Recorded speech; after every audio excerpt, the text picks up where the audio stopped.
Welcome to 100 Yards of Football this morning. Today, I'm going to highlight the Denver Broncos 2021 team preview. I'm your host, Vincent Turner. And if you like the video this morning, please come in and share it here on 100 Yards of Football. Let's talk about the Denver Broncos. Every time I think about the Denver Broncos and I'm going through my lifetime, I think about John Denver, the musician. He had a song called Rocky Mountain High.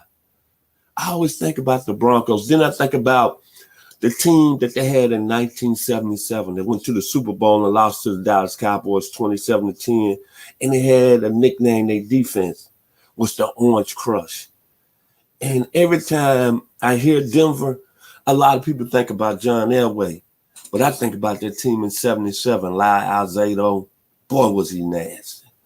Craig Morton, California's finest. Otis Armstrong out of Purdue University. Rick Upchurch, one of the fastest receivers in the game. Steve Foley out of Tulane University. That was a special year with the Denver Broncos. Now let's go forward. Of course, we know what the Denver Broncos did over probably their greatest player in their history, John Elway. He won 3 Super Bowls, was part of the organization 26 years, 26 out of 38 years of the history's organization. And now he's gone. And now the Broncos are where they at, where they going to bronc. Because since Super Bowl 50, since they won the Super Bowl under great Peyton Manning, the Denver Broncos have had 5 losing seasons and 10 different starting quarterbacks. And they got a coach right now who I consider a very good defensive mind, and Vic Vango. He's on the hot seat this season. So when I talk about the Denver Broncos and you talk about football, on any level, it always starts at the quarterback position. I'm going to start on the offensive side of the ball. My question out there to the Denver Broncos faithful and to the faithful here at 100 Yards of Football, why y'all didn't take Justin Fields at number 9 in this year's 2021 draft? And y'all elected to still stay with Drew Lock. Drew Lock has been with the organization 3 years, but he's just not been able to handle the pressure of being a starting quarterback in the National Football League. Last year, 57.1 completion percentage. Man, 16 touchdowns, 15 INTs. But this is what stuck out to me about Drew Lock last year in 2020. He had 159 uncatchable passes. Man, that's saying a lot. And for the Broncos not to take Justin Fields at number 9 in the first round just really sticks in my heart, because there's no question about it that Justin Fields would have fit perfectly with this Denver Broncos offense. But getting back to Drew Lock, the pressure's on, because what Denver did in the offseason, they brought in Teddy Bridgewater, Teddy Pendergrass of the National Football League. And one thing about Teddy Bridgewater, he's not going to turn the ball over. And look what he did 2 years ago in 2019 with the New Orleans Saints, when he filled in for Drew Brees, 9 touchdowns and 2 INTs on a pretty good football team. So it's all about who's going to win the job in training camp. I'm going to put my money on Teddy Bridgewater, and hopefully he can restore this Denver Broncos offense that only averaged 19 points a game last year. I just don't think Drew Lock is the man. And it just boggles my mind that the Broncos didn't take Justin Fields with the ninth pick in the first round. But let's talk about the offense. They got Melvin Gordon at the running back position. He's still a stud. 1,100 yards from scrimmage last year, 10 touchdowns. He's got 45 touchdowns in his career. And remember this, Melvin Gordon is very underrated. And like he said, he doesn't get his respect. I still think he's a pretty good football player. Think about this. This is a young man that had 408 yards in college against Nebraska. They went out and drafted Javonte Williams, who I think is the best back that came out of 2021. 2,200 yards out of North Carolina, 33 touchdowns. Can you feel me? Amen. He comes from a history of backs at North Carolina, Giovanni Bernard, Kevin Bryant, Amos Lawrence, Super Bowl champion Woody Parker. Now I'm going to start with the receiving core. I see talent all across the board here. Courtland Sutton is coming back off of torn ACL. Pro Bowl in 2019. He'll be back. You got Jerry Jeudy, South Florida, who I think could be one of the top 5 receivers in the game. 52 receptions last year, 856 yards. But you know what? He had 14 drops last year. Got to improve if you want to be great. KJ Hamler out of Penn State. Tremendous speed, 30 receptions, 381 yards, 3 touchdowns. Tim Pratchett, the most underrated out of the group. 6 touchdowns last year in his contract year out of Utah, 6'4", 212. And a guy who I think got enormous potential is my man, Norman Fant. But he hasn't really took it to the next level. I'm talking about he can be another Travis Kelce, Ron Gronkowski. He's in that form. Now I'm going to go to the offensive line.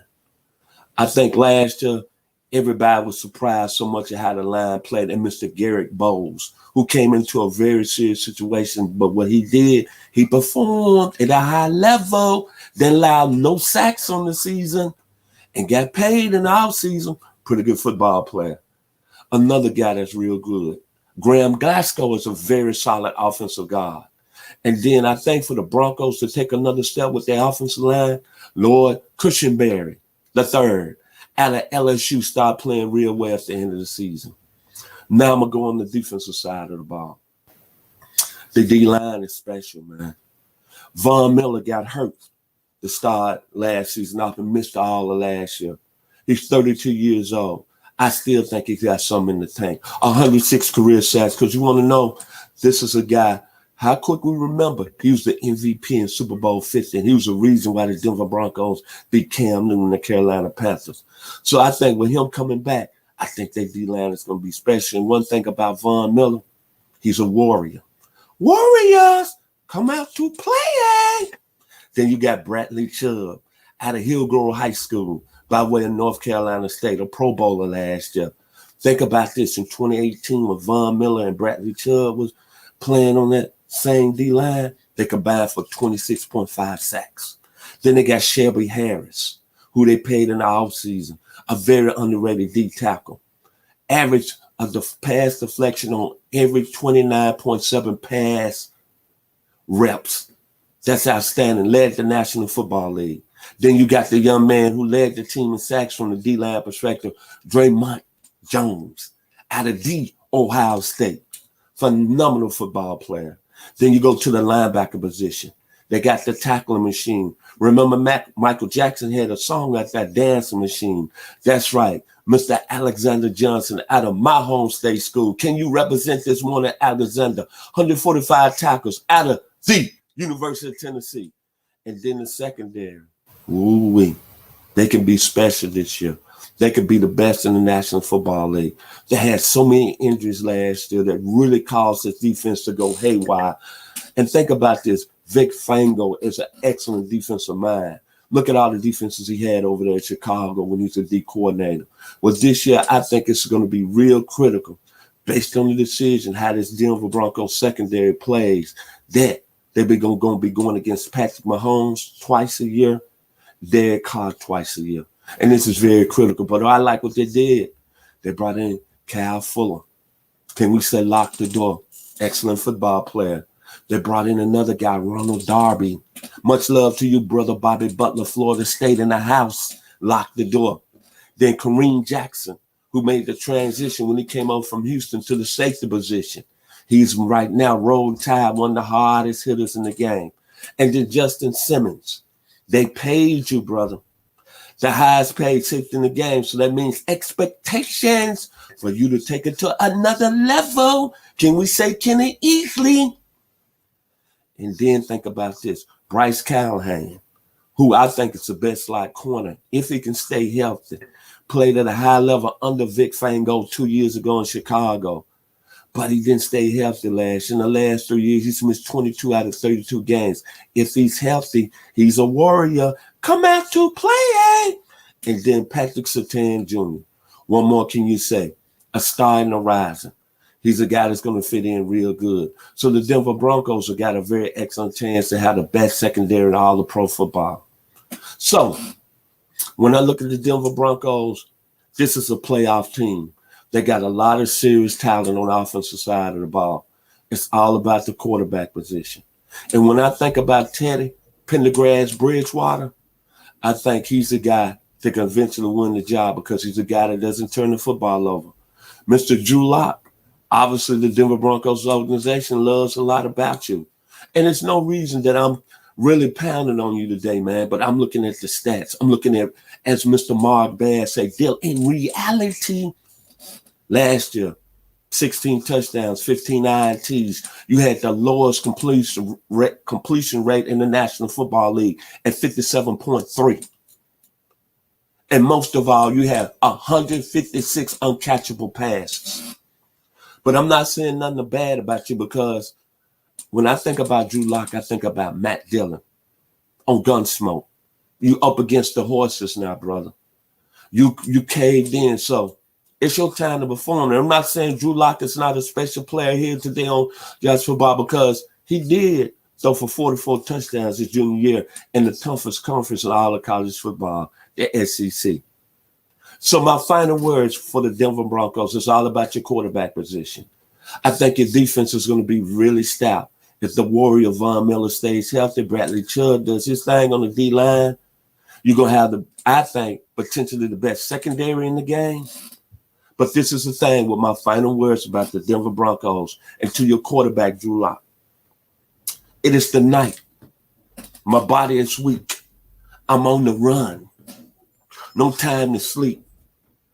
I got to ride the life in the wind to be free again. Ride like the wind, like my man Christopher Cross said in 1980 out of San Antonio, Texas. It's your team, Drew Lock or Teddy Bridgewater. And y'all can say Vic Fango job. If you like the video today, please come in and share it. I'm Vincent Turner of 100 Yards of Football. Bronco Nation in the house. And y'all be blessed.